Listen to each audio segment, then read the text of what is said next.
Welcome to Pulpcast, the official podcast of thepulpmedia.com. In this podcast, we discuss everything in pulp culture, from comic books to movies and video games. This week, we speak with Frank Barbiere, the writer of The Revisionist, an upcoming book through AfterShock Comics. All right, so how did you get your start in comics? I started by just literally going out onto the internet, so not physically going out, finding artists on like DeviantArt or wherever and just kind of commissioning them to make my stuff.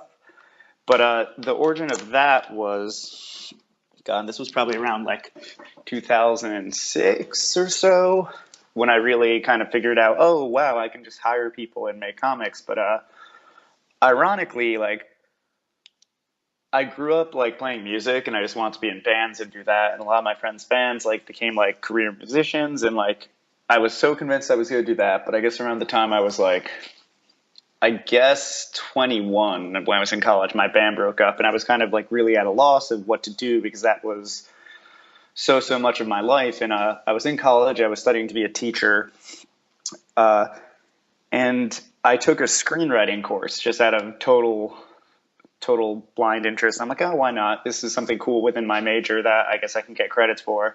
And I really enjoyed it. And it was the first time I seriously learned any kind of story structure, and it all just sort of made sense to me. I'm like, oh, wait, this is actually the proper way to tell a story, beginning, middle, and end as an adult, and I can do this. And I started writing screenplays, and I had been a lifetime reader of comics and really always enjoyed them and stayed current with stuff, and had seen like Image kind of coming up, because at the time I guess like I was really into like Powers, and Brian Michael Bendis in general had really just kind of broken in. Ultimate Spider-Man was going on, like Grant was still doing All-Star Superman, and it was a really good time. And I was just still like, I guess I had read mostly mainstream, and I was still in that like discovery point of finding all the really good stuff, like all the Vertigo stuff that had come a little before, and a lot of the great Vertigo stuff that was coming out. And I was just super inspired, and it clicked to me like, oh, like fuck movies, like that's a horrible like long path that you have to know people and it's impossible to break in, but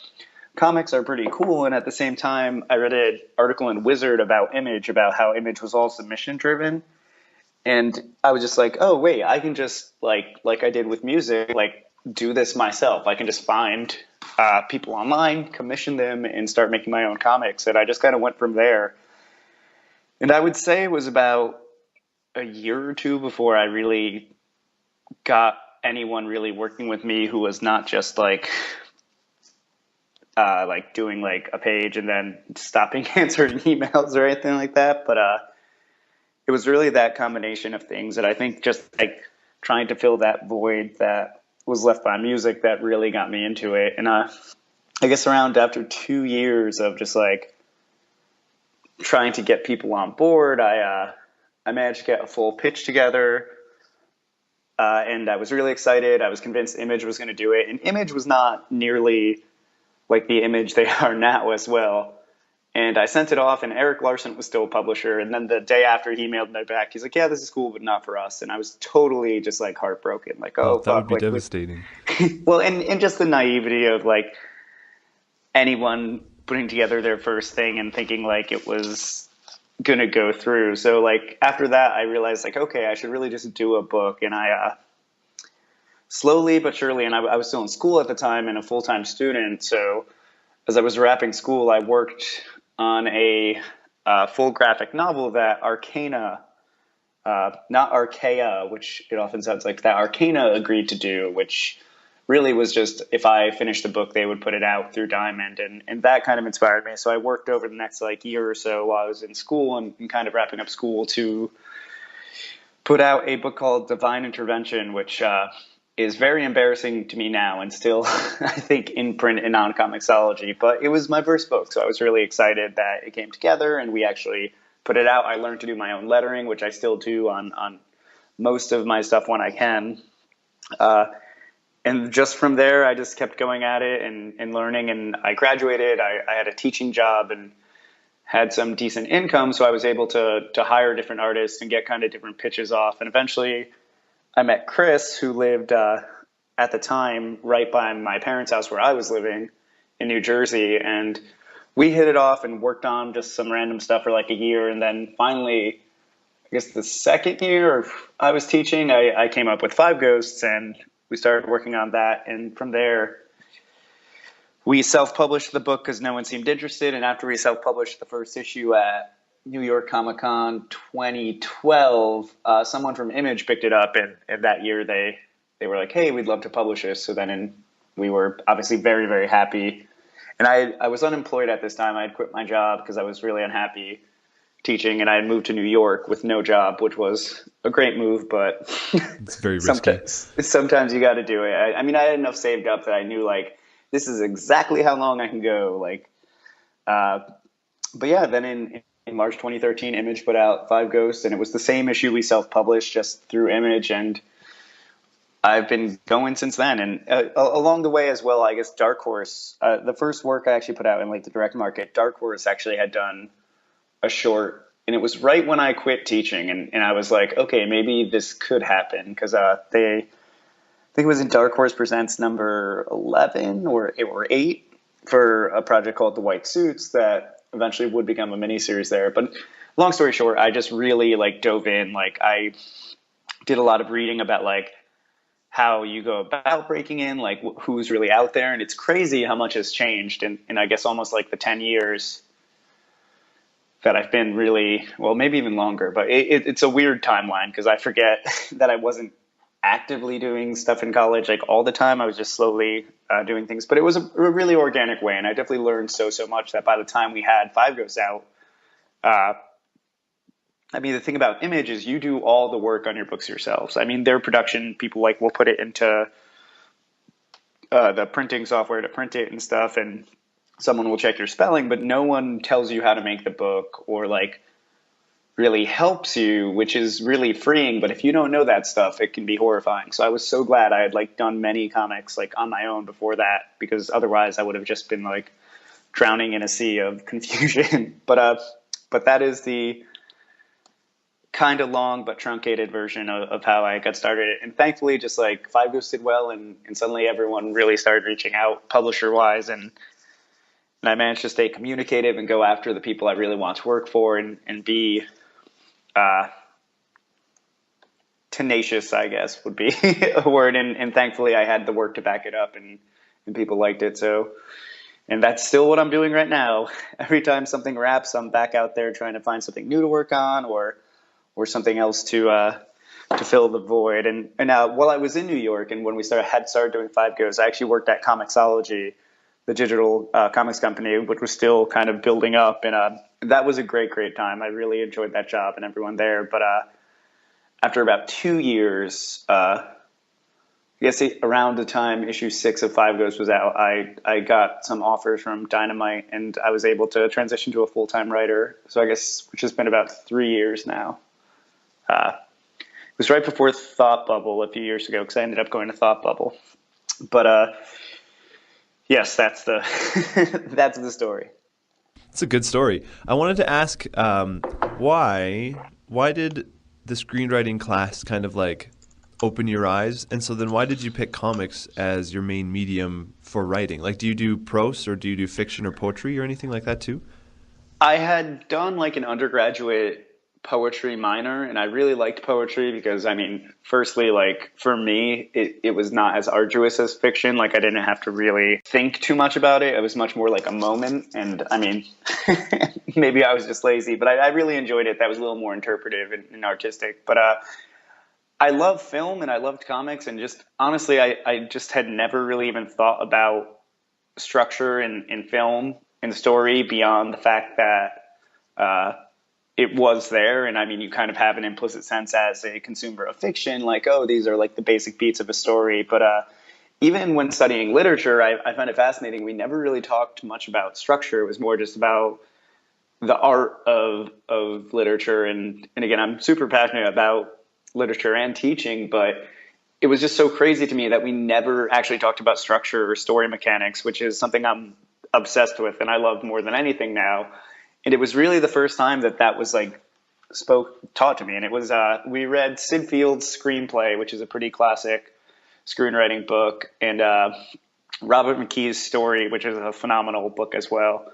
And I just like tore through this stuff in like 2 days. I was so into it and never had even thought like, oh, this is kind of like the invisible skeleton behind storytelling. And it really inspired me. And I still like writing other stuff. I just feel like I found such a sweet spot in comics because one, like screenplays are cool, but like there's really no chance you'll see it unless you get very, very lucky or you are kind of like an indie filmmaker and will get out and do that. And that was never my passion. Like I like film, but I never aspired to go out and like with my own camera and like shoot a film and construct it. It's just too many moving pieces for me.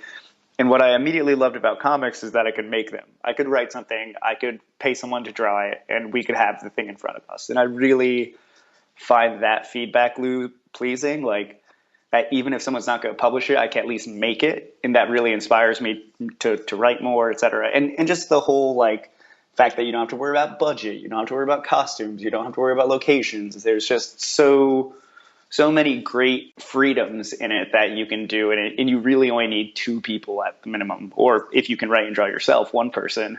And that was very freeing to me. And coming from like a DIY background, like that was just incredibly. It just made sense to me, and I hope maybe one day to write like a novel. But the problem is every time I have an idea, I end up wanting to do it as a comic because again, I really love comics. I love art. Yeah, yeah, right. And there's something really exciting to me about writing something and then someone drawing it and getting those pages back. There's very like proud parent moment when you see the art for the first time of just like, oh wow, like yes, this was a collaboration. We made something, and it almost feels like you drew it as the writer when you're in a good collaboration. So maybe one day, but I mean like prose to me still is very arduous because I'm so used to writing for visual adaptation where I'm not necessarily worrying about the style of my writing or like how it sounds, and I would love to do it, and I read a lot and love fiction, but right now I'm just still so entrenched in comics because I know I can actually make those and I don't have any issues. Like if it's not broken, don't fix it. But maybe one day. I mean, I also do like collaboration. I feel like writing novels is very, or just prose in general, is very insular, and you're one person by yourself going through it until it's done. And I don't know if that really appeals to me at this time. That's awesome. I think that's very applicable to a lot of writers who want something kind of quicker. I feel like comics it has a really quick turnaround. Yeah, it's insane, especially compared to something like film, like where. Oh yeah. And I just always found that pleasing. I don't know if I'm just like that's my monkey brain who needs like immediate reward after doing something, but it was even in the days before I even expected anything to be published. It was just cool to know like, oh well, someone is drawing this, so like I should keep writing because I can get the result. And I taught myself to do lettering, which I love doing. Unfortunately, I don't always have the time or just like expertise to do it, like say at like Marvel or even at some of my other publishers. And there are a lot of amazing letterers out there who definitely do much better lettering than I do. But like all of Five Ghosts I lettered. I did most of Solar. White Suits I lettered. And basically anything I do at Image, I will letter. I have a book that I can't really talk about yet. That'll be out in the fall that I'm doing lettering on, so that's fun to be back in that. But and my book at Stila, I'm lettering, which is cool. And I really like that because it's cool to be back in the process, to like get your hands on the art and get in there. So it was kind of my way of compensating. Like I can't draw, but like I can definitely like figure out how to use Illustrator and place balloons. So let's talk about The Revisionist. Yeah, so here we are in 2016, and I'm fortunate enough to be coming up with a lot of my own projects. And Gary Brown and Lauren Affey, who are working on The Revisionist with me, are both people I've worked with a ton before and kind of like my go-to collaborators when it comes to things. And Gary, we haven't really done that much together, but we did an issue of Five Ghosts, number 6, and Lauren colored all of Five Ghosts except for number 1, which Chris mostly colored himself, along with our friend Shane. So AfterShock is a really excellent company. They kind of came to me and were like, "Oh, well, do you have anything you'd want to do? We're looking for creator-owned stuff." And Revisionist has been something kind of floating in the back of my head. I had known I want to do a book about time travel, but time travel can be super tricky, as I'm sure everyone who has seen any film or read a story involving it knows. So it's really making sure the logic is sound, and then also finding, for me, like a unique something to say beyond time travel. And I love genre fiction, and in that genre, clearly I also love like action movies, and I guess the like go-to recently is Looper, which I thought was a great film. And I was intrigued by the notion of a time traveling assassin, and that's what the Revisionist is actually about. The main character, Martin Monroe, is forced to kind of go through time and hunt down these rogue time travelers who don't realize they're completely corrupting reality by even existing out of time. And he's very conflicted because he's a recovering criminal who has a big backstory we're slowly recovering, but literally to save reality, he has to kill, which was the one thing he swore to never do. So he's a very conflicted protagonist, and the person who's sending him on this mission is his estranged father, who kind of Martin blames for his whole life going wrong, who suddenly reappears in his life and can only speak to him via one-way transmissions. So Martin can't even talk back to his dad, and quickly learns the stakes and that he has to do this. It's about his journey doing this awful thing for the right reasons and slowly unraveling the mystery of really what happened, what caused these people to be displaced, and a lot of big questions like, is he doing the right thing? What is his dad even telling him the truth? Is he lying to him? And really, can he keep doing this, or is he going to fall apart? And it's a really fun story for me because a lot of the deeper stuff beside the time traveling assassin stuff is a lot of kind of tropes and themes I really like, because you have the whole father-son conflict, and really it's a story about destiny and embracing the fact that, do you create your own future, or does the world kind of put it on you? And that's really what Martin's exploring as he goes through, because there's stuff he has to do, but what about what he wants to do? And back to the team, when Mike Martz from AfterShock came to me, he was like, well, who do you want to work on this? I've been dying to do something with Gary again, because again, he did issue 6 of Five Ghosts, and then has had so much great success because he's an excellent artist. He did like all of the Massive with Brian Wood, and he was on that for like 2 or 3 years. And that's when I remember when he told me that, I was like, well, fuck, I guess I'm not going to work with you for a while, but that's a cool project. And then he just did Catwoman, and what else had he done? He had just done Ninth Wave, and now he's doing Black Road as well over at Image. And funny enough, though, Mike Martz, who is the publisher at AfterShock, or the head editor, and gave Gary his first assignment out of school. And Gary went to school with Chris, who drew Five Ghosts. So I met him years and years ago when they were still in school. So we've been friends for a while, and I really wanted to get him in there on a project with me. And this just worked. I feel like it fits his style very well, and he was excited about the story. And then Lauren has worked with me since my, again, beginning in comics. So she's really my go-to as long as she's available. And luckily she was, as I really loved what she did on the issue of Five Ghosts with Gary. So we just came together pretty organically, and AfterShock was really cool. It was like, if this is the team you want, we like them, so go for it, and has given us pretty much complete freedom to do what we want. And again, Mike will edit the scripts and read through, but it's been a really amazing collaboration. And what I say is, like, if people don't like this book very much like the stuff we put out Image, there's no one to blame but us. So, but me, really, because it's a very pure vision. It's no one stepping on our toes or telling us what to put in there. It's exactly what I want it to be, which can be very rewarding. And I'm super proud of it. I mean, we have the preview out, which is really just the first 5 pages that show Martin kind of in full revisionist mode, where he has a lot of cool futuristic technology and very almost like a futuristic James Bond, like, and as an assassin, he has to use like kind of this cool tech to hunt down his targets. But we will be pulling back in the first issue and showing how he kind of got into this whole mess. So what kind of audience are you hoping to reach with it, and what kind of response do you want to create within that audience? I feel like Revisionist is very much in the same strike zone and as Five Ghosts in a lot of ways. Like it may not be as like outwardly pulp inspired, but definitely still has a bit of like noir and action influence, and I feel like that's found its way into my writing a lot. I just like that stuff and feel like it works well in comics. And to be honest, I really hope just like anyone who has been a fan of my work and anyone who's a fan of action comics or sci-fi can really get into it, because I think it's a pretty accessible story. I mean, it is like, I don't want to say overly gritty, but it is pretty like violent and action oriented, but it has a lot of substance. There's really something deeper, and it's really about, as I said, about destiny and control and taking responsibility for your own actions, which is something I'm passionate about in my life, and not kind of blaming life on your circumstances.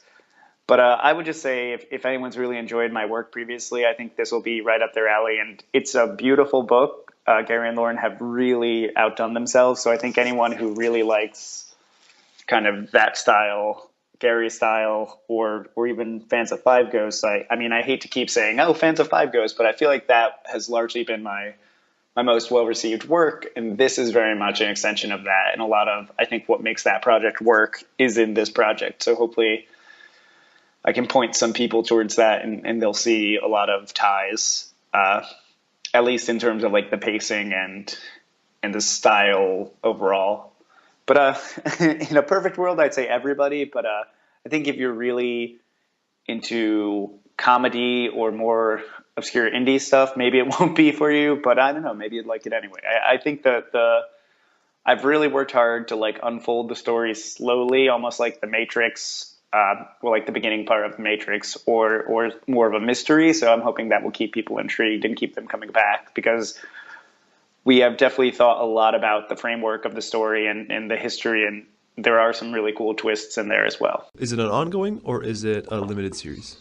It is planned as an ongoing series. I mean, it seems that a lot of books these days typically don't retain super high sales numbers, which is, again, not something you can blame on any one particular thing. But the first arc is 6 issues, so we're really hoping to go beyond that if we can, and hopefully if people keep reading, we'll gladly keep coming back for more, because I think there is definitely a lot here that I would like to do.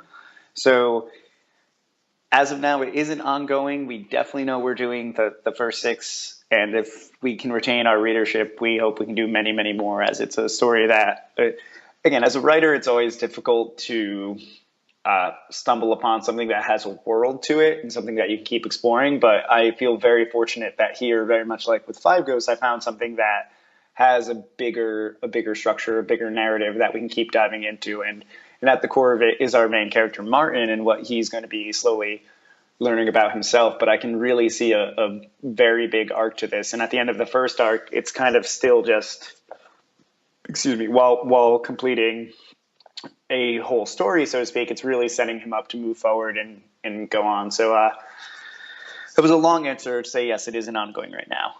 But it really much will depend to continue on the support of the book, which is why I'm going to be so annoying on the internet talking about it the next few months. But it is a book I really believe in, and a book I would really like to do as long as we can.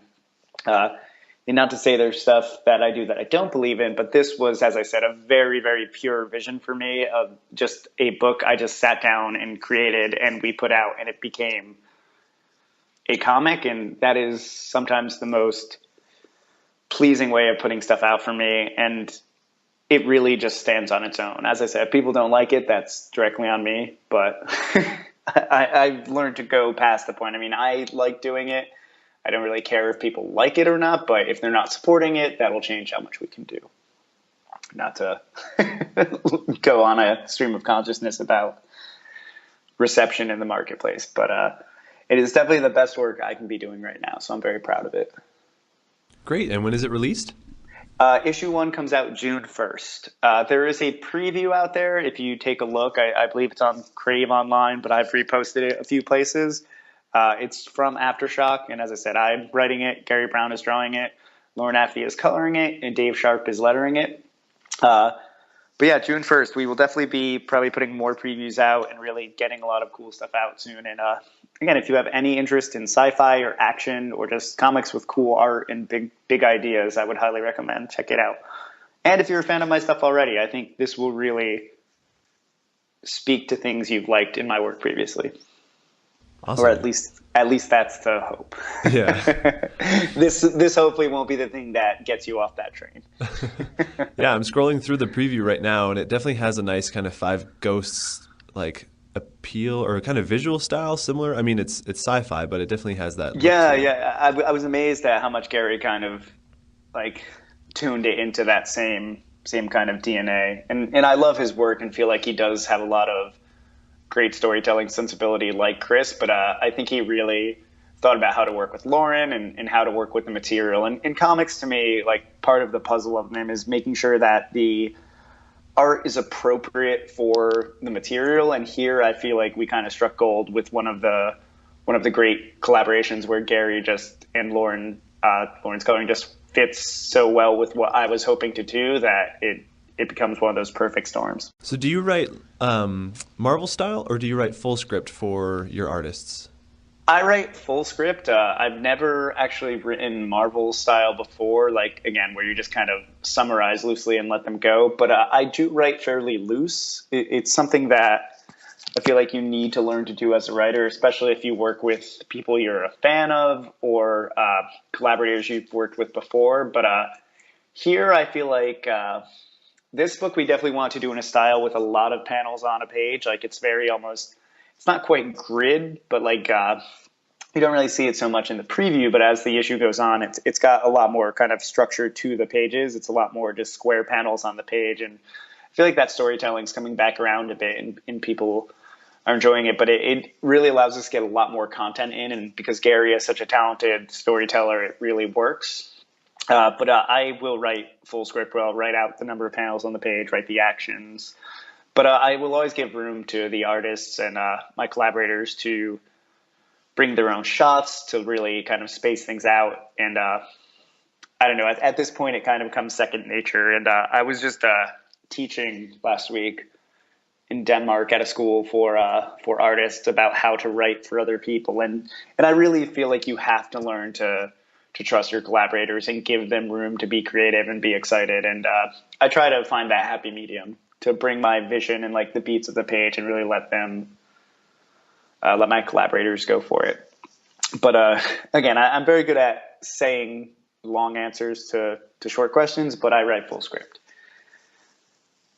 Awesome. It's cool to me because I write the same typically for every artist. Like maybe sometimes I will lean into a little bit of their style, but I've worked with so many different styles. It's really fun for me to see how one artist will interpret something versus another. I think that's part of the fun of like what you were talking about earlier of doing music or doing comics, where there's any kind of collaboration, just like the unique experience it is to work with each specific person, but you yourself are kind of doing the same thing, but it's different because of who they are. Exactly, yeah, and you need to learn to. It's definitely not a medium for control freaks. Yeah, because unless you want to do it all yourself. Well, and that's what I always say to a lot of writers breaking in. Like, inevitably, the first time they work on something, they'll get the art back and almost be kind of like, "Oh, this isn't how I imagined," and I'll explain like, "Well, because you're over visualizing. Like, you need to learn to let go and realize that." You're more in an observer's standpoint at this point. Like you know what the page should be, but you can't think about the shots completely because it's always going to be a little different. And then that happens again when you go to coloring. So if you have way too much expectation, you're going to create like a really weird cognitive like dissonance between what you're seeing and what you wrote. So it's learning about to trust your collaborators and kind of to be excited about the art. And everyone likes to always ask like, oh, but like, have people ever made mistakes or drawn something wrong? And the answer is always no, because I feel like that it's normally pretty clear. And I'm trying to think of anything I've ever even really had to correct. I mean, every now and then I realize, oh, maybe I didn't like describe a panel right, but normally it just ends up flowing right or is better. So I've never had any kind of really bad interaction. And I think that's the reason why too you need to work with people who have great storytelling, who are communicative and understand how to collaborate, because it works both ways. I mean, yeah, I'll just go off at the first, but you definitely need to learn to collaborate and let go a bit and not be so controlling. And I've definitely seen some stuff from some writers who are too controlling, and it reads very stiff. I always think that unless you are an extremely talented graphic storyteller yourself, the collaborator and artist will always probably have a better sense of flow than you do. And that's kind of the joy of working with talented people. The parts kind of equal a greater whole, versus if I were to just like, if I could draw, if I was just to sit down and try to panel out my script exactly, like it probably would not be nearly as good as when we have someone like Gary come in and do it. I think it's been interesting how you've been able to work with a lot of really good people, really talented artists, I should say, throughout your comics career. So you did a lot of work too at Marvel. You did Avengers World and then the Howling Commandos of S.H.I.E.L.D. So how was that experience doing those properties different than creator owned? And then how was the collaboration experience different for that too? I've been super fortunate in all of my big two collaborations to have great editors and have people really on the same page as me visually. And I feel like you just kind of learn to work with different people. And it's why no one can expect to just get in there immediately when they start their career, because you're expected to know how to conduct yourself as a professional, to know how to collaborate and really kind of be able to do your job. Like, they're not there to train you. They're there to work with you to make the best thing possible. And the first thing I did at Marvel, which remains one of my favorite books I've ever done, was the annual to New Avengers in John Hickman's run with Marco Rudy. It was a Doctor Strange issue. And it is, I don't know, it was just like one of those things where lightning struck and we were all on the same page. And Marco is an amazing, amazing artist, and the whole thing's like kind of hand painted and watercolored, and to have and it was 30 pages, which was great too. So it was a complete done in one annual, and with Doctor Strange, whom I never expected to get a chance to write, and inside Hickman's run, which is one of my favorite runs on Avengers. So that was a really great starting point for me and at Marvel, and led to kind of the Avengers World stuff, which also tied into Hickman's material. And I was so lucky to work with Marco Cacchetto on that, who is just an amazing storyteller and draftsman. Like, he has a great visual sense and really excellent clean line. And Andres Massa, who did the colors, also really made that stuff look fantastic. Yeah, that art team is amazing. Yeah, and then they went on to Star Wars with Rucka, and then now I think he's doing the Obi-Wan and Anakin book, which is equally fantastic. But that was, again, a huge opportunity, and I really love that stuff. And then I got to do Commandos, which just wrapped up. We ended up doing 6, which was so much fun. And Brent, who got on that book, is such a great storyteller and collaborator, and his art really fit the material, which had a kind of more fun tone than I think people were expecting. And it was definitely something that both Marvel and editorial really wanted infused into the book. Like, they wanted it to be a little more fun. And I think personally, like, I struggled a bit, like, nailing that tone down, but by the end, I think we really had it. And it was really Brent's fantastic art that really brought it to life for me when I started seeing it. And not to mention Nick Filardi, who colored that too, just really did an excellent job. But it just comes down to, sometimes you get to say who you'd like to work with, but people always aren't available, and you have to go back and forth. But I've been fortunate enough that when Brent was brought up, I'm like, oh yes, I really like his stuff and think he would be a good fit. And he's just an excellent collaborator. He stays in touch and just like is communicative, as I said, and the whole team was on that. And our editors were John Moisen was originally my editor, but he now works at Skybound. So then Katie Kuber and Christina Harrington came on, who were awesome and really had a lot of great ideas. And it was really just like a big jam, like in the most positive way. And I don't know. I'm very proud of the book. I feel like I wish it lasted a little longer, but it's again, the market is what the market is, and very volatile. But we got to do a nice solid arc and say what we wanted to say. And then issue 6 was a tie into the standoff event that was actually a lot of fun. And writing inside Marvel events is very interesting. I had written inside Axis with the first issues of Avengers World I did.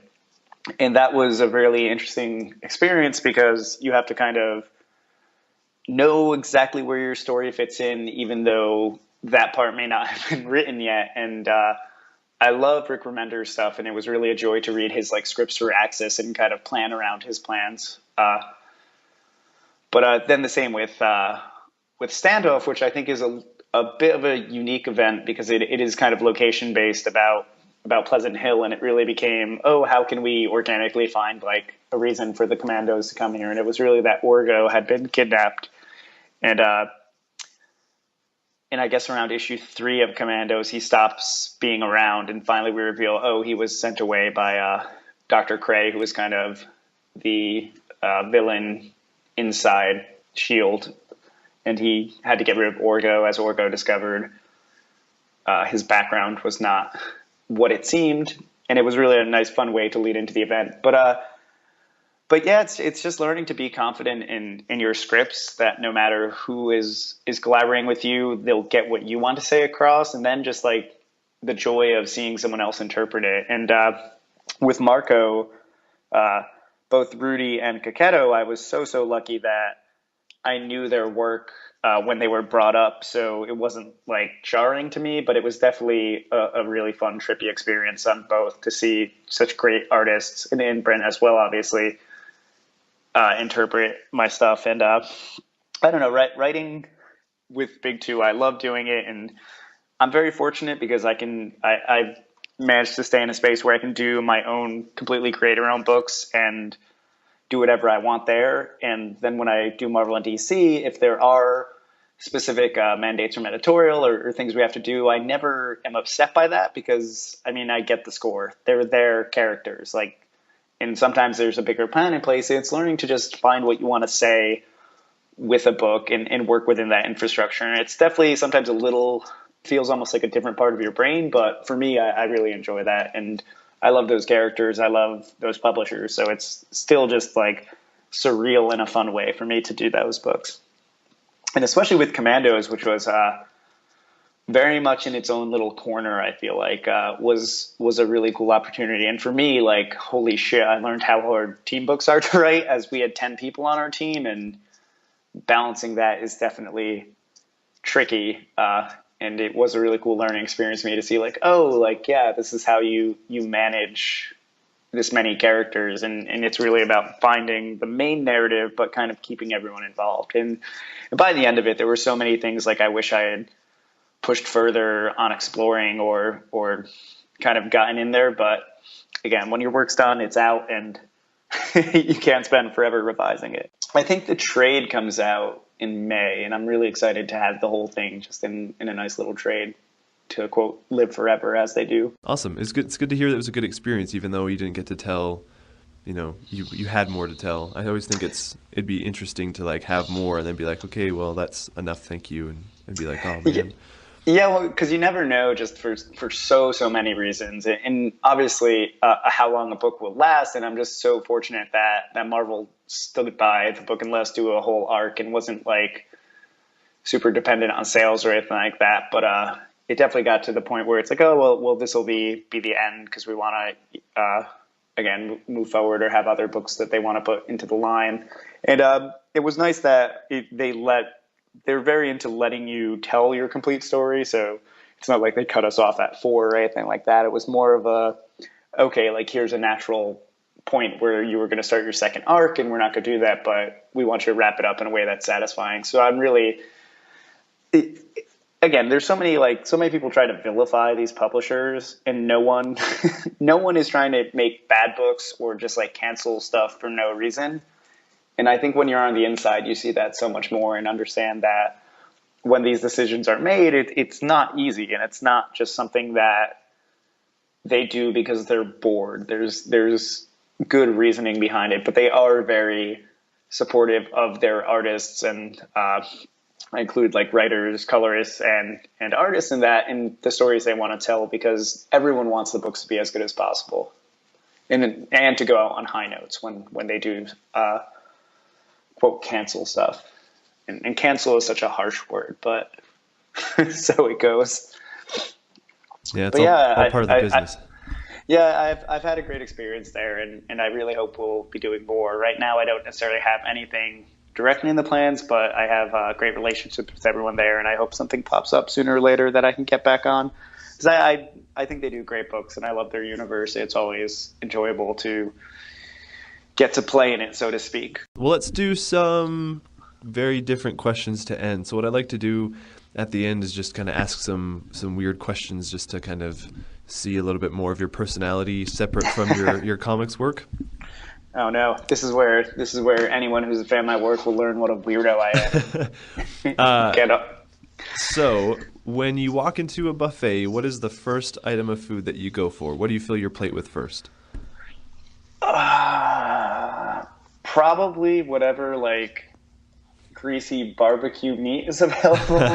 And I'm thinking of like me and my good buddy Steve Orlando had like a mini writing retreat when I was I live in Georgia now, but I'm from New Jersey and lived in New York for a bit, as I mentioned. And I was back in New Jersey house sitting, and we went to this crazy like sushi buffet that's by my town. And I'm trying to think, the first thing I did, I definitely got like some kind of like ribs, which I think is pretty classic. I mean, sorry, vegetarians and vegans, but I really like meat. So if there's any kind of greasy meat available at a buffet, I will definitely hit that. And then probably something that has cheese on it.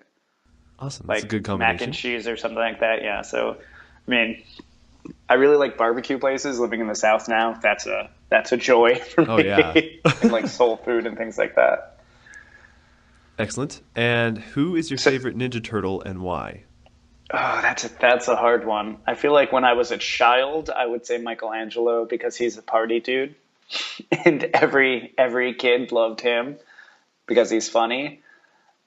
But I would say now, probably Leonardo. I don't know. Like I'm very into that traditional like leader archetype, and someone who has to kind of take care of the others and deal with other personalities. Like I think he's pretty on point. And I think from like a writing standpoint, sorry to be such a fucking nerd about it, but those characters are interesting because often their flaws will come from them just caring too much. And you know, when you academically deconstruct Ninja Turtles, that's a fascinating way to look at it with Leonardo as our lens. So maybe that just shows how I've grown up as a person. You have been listening to Pulpcast, the official podcast of thepulpmedia.com. You can email questions that we'll answer in future episodes to thepulpmediaus@gmail.com. Also, please check out our website, thepulpmedia.com, for reviews, articles, and more.